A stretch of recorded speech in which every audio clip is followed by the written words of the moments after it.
Hello everybody, this is your host, Nation, NW Jordan, and today we're going to be getting into technical drawings and if we should be actually drawing them in Photoshop or Illustrator. Let's get into it.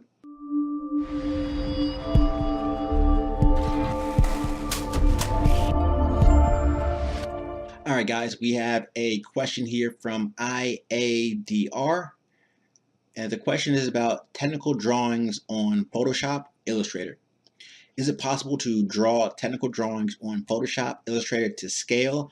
For example, 1:100? If so, how? Is there an option in either program which allows me to do this? Also, how common is it to use such programs for drawings in practice? I'm going to give my shot here at answering your question first before we get into the thread here. In terms of technical drawings, Photoshop Illustrator, overall, I don't think you should be using them for technical drawings. Now, let me be careful about that, and I'm not saying that you should not use Photoshop and Illustrator in your firm or in practice, because many practices do use them in their firm. The firms that I worked for and I work for, they've all used Illustrator at some point or another. But if you're trying to make something to scale, if you're trying to make something of quality, you are not to be doing that in Photoshop, because you need it to be vector based. You need it to be able to grow and shrink without losing quality, without being pixelated, without being blurry. And the programs that you need for something like this is Revit, AutoCAD. I've heard Chief Architect is good, and SketchUp, from what I've heard, can even do similar. But let's get into the thread and see what the people think. El Jefe says, how common? You'll only do it once before committing suicide and changing professions. Yeah, it's really bad to be like program hopping like this from at least Photoshop to CAD. But then again, I don't know, IADR, like, are you just trying to start all your technical drawings in Photoshop? If so, that's a definite no-no. Should be an AutoCAD or Revit or another vector-based program. Zen Yu Jui chimes in and says it would be extremely difficult to draw CDs in Photoshop. The program just wasn't meant to do such a thing, as it is raster-based. I suppose you may have better luck with Illustrator being a vector-based program, but you might as well be drawing it by hand and scanning it in. You do have the option of importing line drawings from programs such as AutoCAD and using them as part of a layout designed in Photoshop or Illustrator, but to truly be precise and have scale drawings, I think you need and will have better luck elsewhere. I agree there. Totally. AutoCAD is definite the go-to, and I've seen people use AutoCAD drawings on their Photoshop Illustrator layouts. That was mainly in university. I've seen it happen a few times in practice, but that was mainly for marketing purposes, which those drawings aren't used for CDs. If we're talking CDs here, we definitely need vector-based illustrations. Tectonic says, first of all, if you're going to waste your time in this, make sure you do it with Illustrator. And the reason is simple. Illustrator is CAD, or Illustrator like CAD is vector-based program, which means it will not pixelate your drawings. The other deal is that you can draw it at full scale, then do the math, and using the scale tool down to the size you want. Okay, so you're saying that you can have your drawings in Illustrator and scale them down using the scale down tool in Illustrator. But if you want to go through all of this, make sure you understand the following. You could drive on a freeway on reverse and you can still go the right way, but why?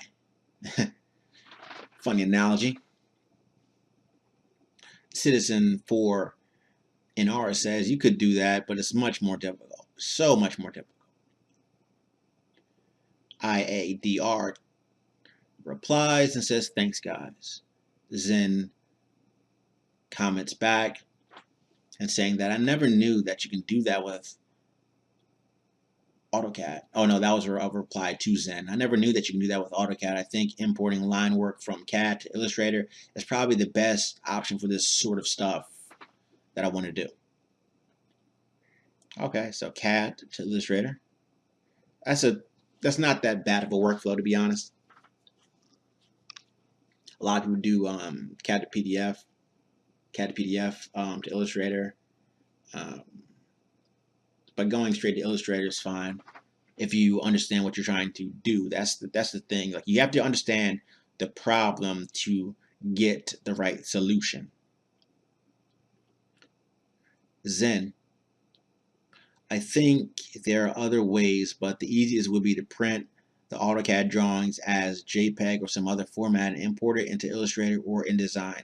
It should retain all the line weights and settings of color. My friends like changing them into PDFs because they say it retains more information, but I'm not sure how much validity that has.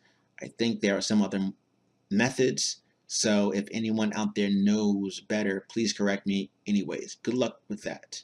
Yeah, you can go from CAD to Illustrator and it will retain most of the layer settings, but anytime you go between these programs, like, you're losing some quality along the way, whether it's line weight quality, layered naming, layered color. Like, it all varies. It all varies. It's not a matter of how much information you retain, but rather how much you're definitely going to lose, or which parts you're going to lose.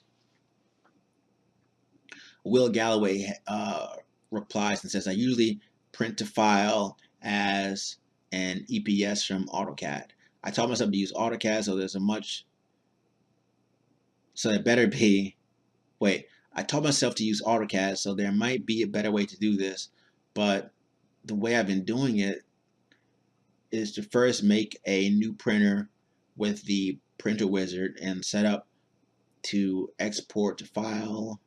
During the setup, I have made two of these, one in color and one in black and white. When I want a digital version, I select the digital printer and fast print, and it's consistent. From EPS, I can link with InDesign or open in Photoshop or Illustrator for modification. Line weights and so on are preserved, though I find Illustrator plays havoc with layers. Exactly what I said, my friend. I think I read here somewhere that it is possible to export a series of drawings to PDF from AutoCAD as well. It is. That's what I do. I've used Nitro PDF to do this and Foxit Printer. Look those up. You can also use Acrobat, although Acrobat is the more expensive. Okay, we have something from Caffeine Junkie. Caffeine Junkie says, first of all, a JPEG is raster. You get nothing out of exporting to JPEG except crap. Okay, this is something we need to understand when we're doing our drawings. Raster versus vector. Raster, vector. Raster, vector. The two differences is that one maintains quality no matter the scale, and other loses quality regardless of scale. So JPEG is more likely to pixelate if you enlarge it, or sometimes when you shrink it. Not always, but since you're going down, it can definitely go down in size. But if you go down, save it, and try to go back up, you'll get a blurry image once more. So JPEGs, I think that goes for TIFFs, PNGs, like they don't retain the line quality, unlike, you know, DXF, DWGs, RBTs. But let's continue on here. Illustrator can open DXF, DWG files. You might need to downsave them, but it works. I recommend printing to a EPS if you're going to go that route. The problem with PDFs is that you end up with lots of crap in the file that cause printing problems down the road.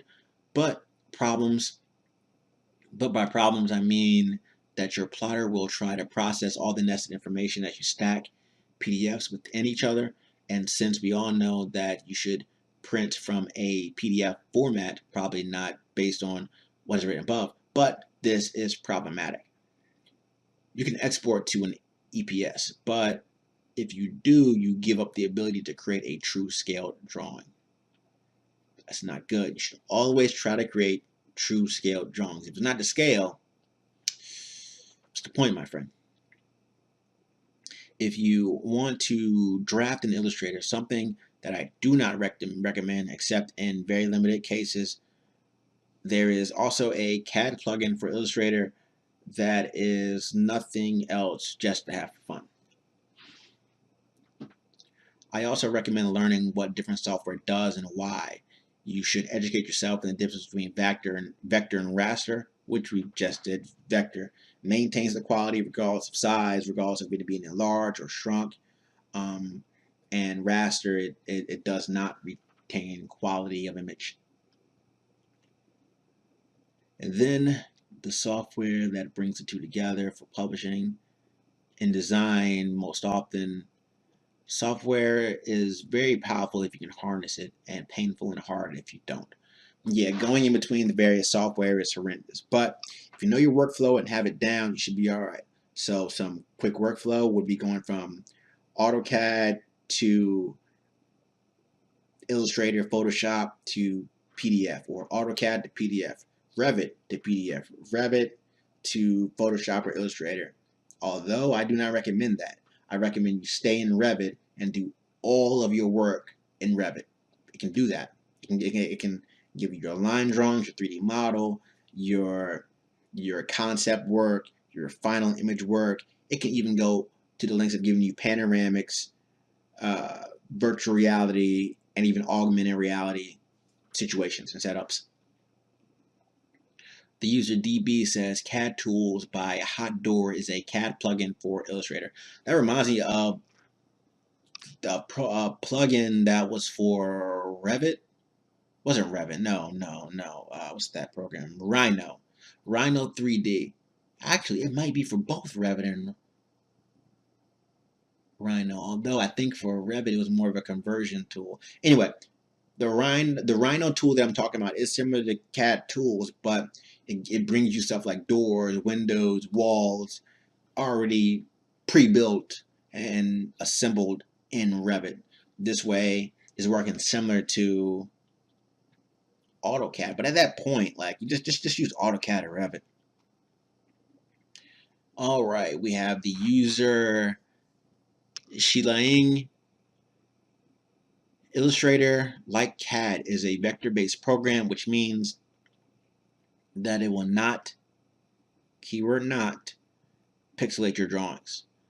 The other deal is that you can draw it at full scale, then do the math and scale using the scale down to size that you want.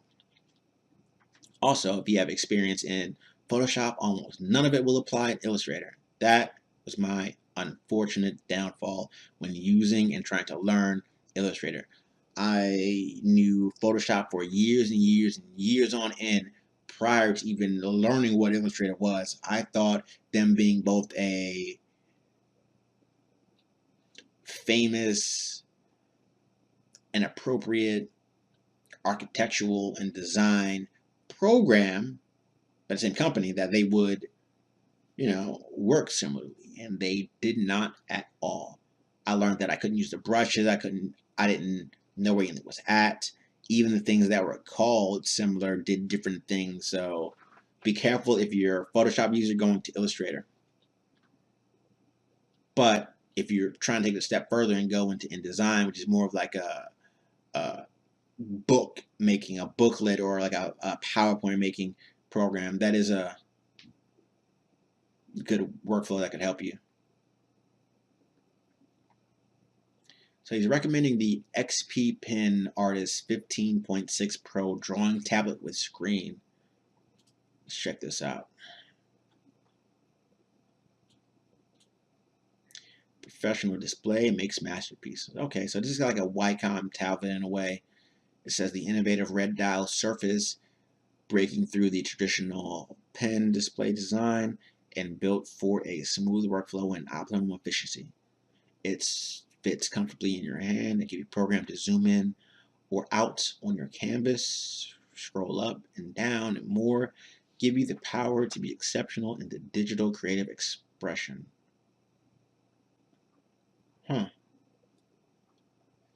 Optimization at your fingertips. Okay. Sensitivity tilting during shading. Okay, it's pretty cool. So the user shielding was referring to the pen, paintbrush, and blob brush tools. What each of these tools have in common is that the user is not connected about the location of the individual points or handles, rather the effect, the end effect. Okay, that was the last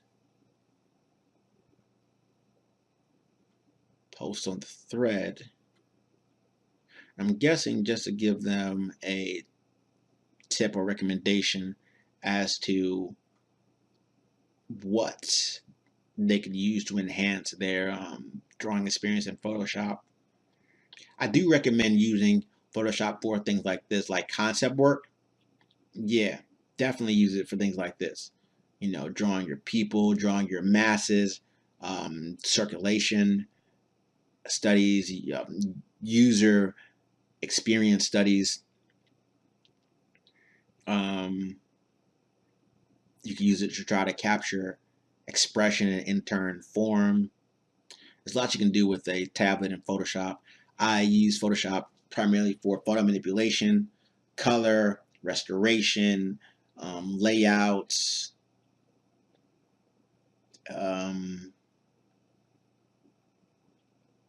coloring, cropping. I've used it to build elements of websites. There's a lot you can do with Photoshop, so don't completely knock out Photoshop. And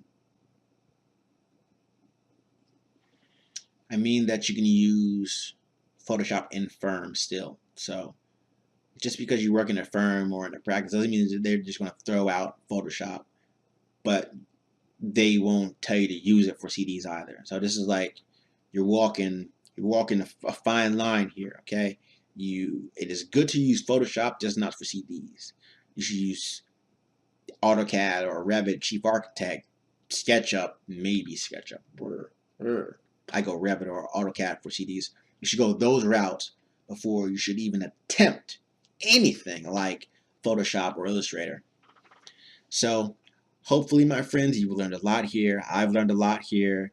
I've had all kinds of flashbacks to working in a firm, going to university, and hopefully that has helped you out today. So until next time, don't forget to like, comment, and subscribe. Hit that notification bell, give an upvote, send me a cup of coffee. Help me keep up this show for your enjoyment. So until next time, I am Nation, your host, signing out.